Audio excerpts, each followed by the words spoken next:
வணக்கங்க. ஸ்ரீ கிருஷ்ணா ஜோதி நிலையத்திலிருந்து ஈரோடு ஜோதிடர் முனியாண்டி. ரிஷபராசி. இன்னைக்கு நம்ம பார்க்கக்கூடியது ரிஷபராசிங்க. ரிஷபராசிக்கு குரு பகவான் 2ஆம் இடத்துல உட்கார்ந்திருக்காருங்க. அதாவது 8 குடையவன். 2ஆம் இடத்துல தனலாபத்துல உட்கார்ந்திருக்காங்க. அவரு ஒரு 3 மாசம் வக்ரகதியில உட்கார்ந்திருக்காருங்க.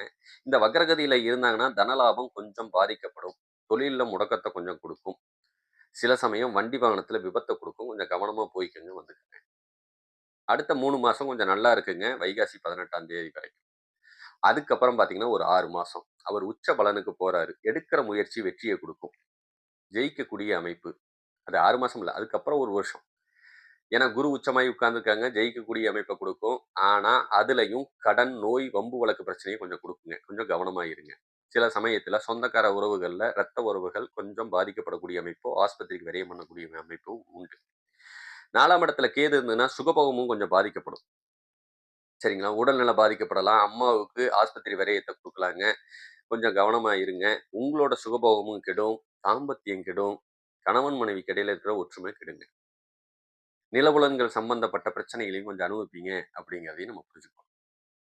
அதுக்கப்புறம் பார்த்தீங்க அப்படின்னு சொன்னோம்னா, 10ஆம் இடத்துல ராகு உட்கார்ந்திருக்காங்க.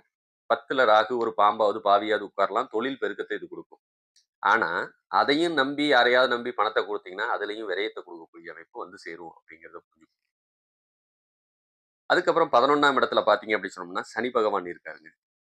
11 எந்த கிரகம் இருந்தாலும் யோக பலனை தருவாங்க. அதுவும் இது தர்ம கர்மாதிபதி அப்படிங்கிறதுனால யோக பலனை குடுக்கும். தொழில்ல முன்னேற்றத்த குடுக்கும். ஒண்ணும் பிரச்சனை இல்ல. 1க்கு மேற்பட்ட தொழில்கள் செய்யலாம். அதுவும் லாபத்த குடுக்கும். ஆனா குடும்ப நிம்மதி கொஞ்சம் இருக்கிறது கஷ்டம். மனக்கஷ்டங்கள குடுத்துக்கிட்டே இருப்பாங்க அப்படிங்கிறதையும் நம்ம புரிஞ்சுக்கணும். என்னதான் இது நடந்தாலும், அவங்கவங்க ஜாதக ரீதியா. ஏன்னா இதுல 3 கிரகங்கள் இருக்காங்க. கிருத்திகை, ரோகிணி, மிருகசீரிஷம் 3 நட்சத்திரம் இருக்குது.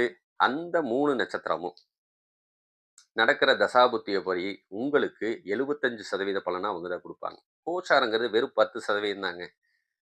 எல்லாத்துக்கும் துல்லியமா நடந்துருமான்னா, அப்படி துல்லியமாலாம் நடக்காது. ஏன்னா 12,00,00,000 மக்கள் இருக்காங்க. ஒவ்வொரு 12,00,00,000 பேத்துக்கு ஒரே ராசி தான்.